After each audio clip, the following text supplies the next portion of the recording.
You see, it's been a long tradition for empires to slander those protesting and longing for freedom and justice, calling them by names other than testifiers for change. Rome called them bandits. Today we might hear names like rioters or thugs, all in an attempt to delegitimize the cause of the oppressed and sanctify the work of militarism on the part of those in power. This that we experience, it is not new. The thing about Palm Sunday is that it is within this context and into this cultural moment that Jesus then enters Jerusalem, a colonized capital, on a Sunday, just days ahead of the Jewish festival of Passover, the very holiday that memorializes Jewish liberation from slavery.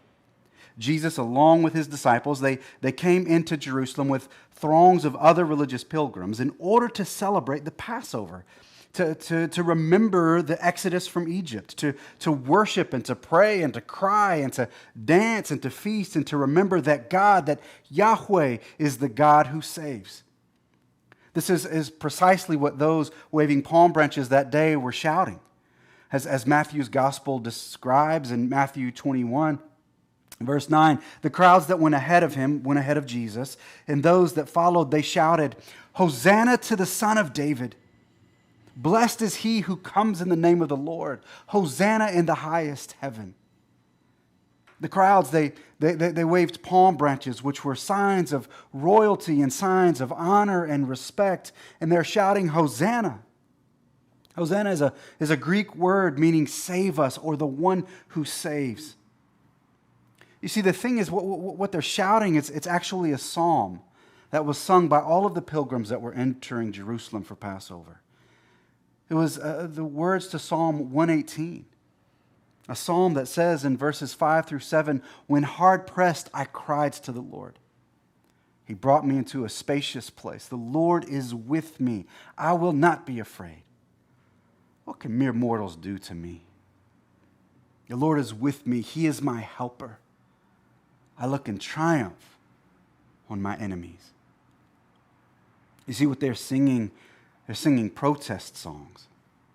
They're singing these ancient versions of "We Shall Overcome." They're singing songs of liberation. They're singing first century anthems of freedom in the midst of their captors. It's the Palestinian version of "Ain't gonna let nobody turn me round, turn me round. I'm gonna keep on walking.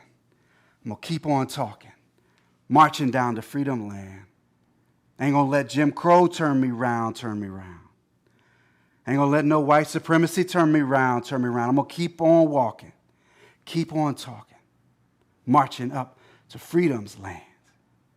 They're singing and they're protesting in the midst of an occupied capital, surrounded geographically and historically by their captors and oppressors. Yet, on the eve of their celebration, remembering a deliverance that took place generations ago and another salvation that they believed was just on the horizon. They sung a psalm that goes on in rousing fashion in verses 24 through 26. It says, "The stone the builders rejected had become the cornerstone. The Lord has done this, and it is marvelous in our eyes. The Lord has done it this very day. Let us rejoice and be glad." Verse 25, "Lord, save us. Hosanna. Lord, grant us success.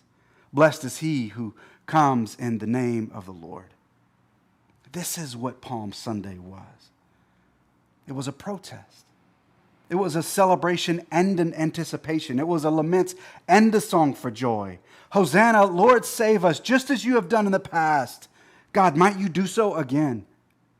It was a declaration of independence and a declared belief that God was going to act and that it was going to be marvelous, as the psalmist says.